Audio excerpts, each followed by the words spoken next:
Détendez-vous, voici le JT d'une métropole apaisée qui prend soin des usagers de son service public intercommunal. La métropole apaisée qui embrasse forcément le projet Chrono en marche. L'opération consiste à tester sur le quartier Bouchaillé-Vialet à Grenoble les solutions de mobilité en fonction des besoins et des usages avant de généraliser ce qui fonctionne.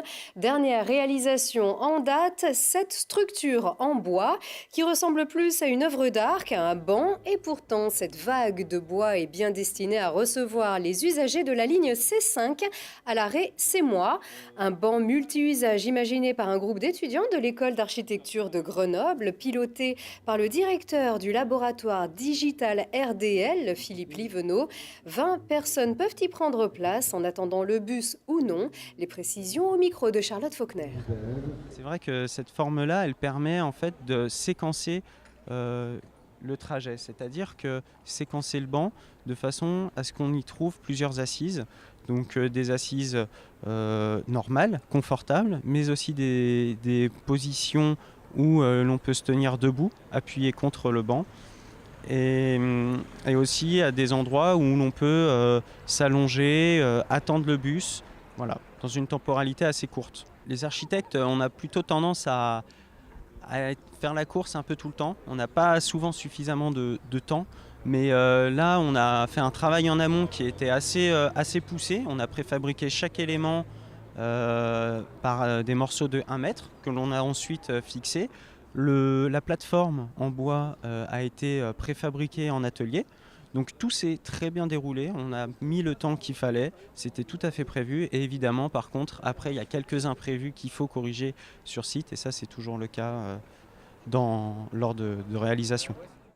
Et parmi les autres équipements de mobilier urbain testés par Chrono en marche, une sorte de hublot boussole appelé le gouvernail pour mieux se repérer ou encore des prises USB alimentées par des panneaux solaires à l'abribus.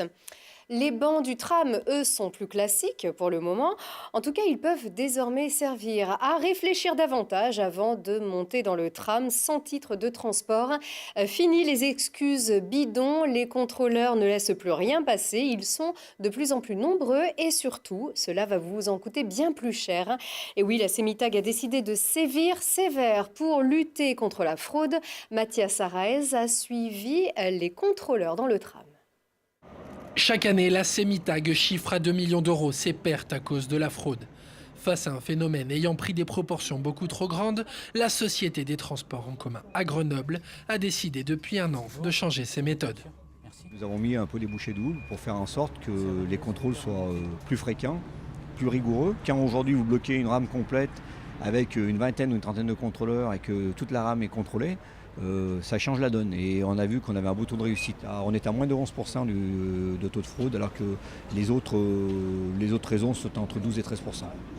Une amélioration statistique pour la CEMITAG, mais aussi pour les contrôleurs, aux conditions de travail parfois difficiles. Je vous explique, monsieur, vous avez 51,50 € à régler sur place, ou à défaut, ce sera 67,50 €. J'imagine. Là, je m'ai recommandé une carte, faut juste que j'aille. Ma mère, elle m'a dit de se communiquer plus ma mère. Oui, mais en attendant, votre maman aurait dû vous donner de quoi voyager. Un ticket à valider avant. Ça marchait, ça. Ah non, non, j'ai aucun. Non, elle est vide. Il a fallu regagner du terrain qu'on avait perdu. Mais oui, on a quand même, grâce à ces opérations là depuis 2 ans et demi, regagné du terrain. Alors c'est un peu plus long que là, après l'avoir perdu, mais on gagne du terrain, on est dans une dynamique plutôt positive et les résultats nous le montrent. Pour les plus téméraires qui se tenteraient encore au jeu de la fraude, l'amende pour non-présentation de titre de transport peut atteindre jusqu'à 111 €.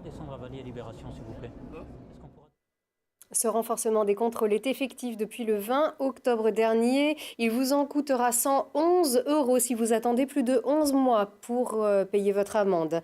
Une dernière petite info, votre poubelle empeste, elle est fendue ou elle est devenue trop petite. La métro vous propose d'en commander une nouvelle en ligne. Le site mesdéchets.lamétro.fr est dédié aux particuliers comme aux professionnels ou aux bailleurs. Les services de la métropole vous contacteront à la suite de cette inscription en ligne, donc pour vous remettre votre nouveau container. Et c'est la fin de ce Métro Hebdo. Merci d'avoir suivi. Très bon week-end.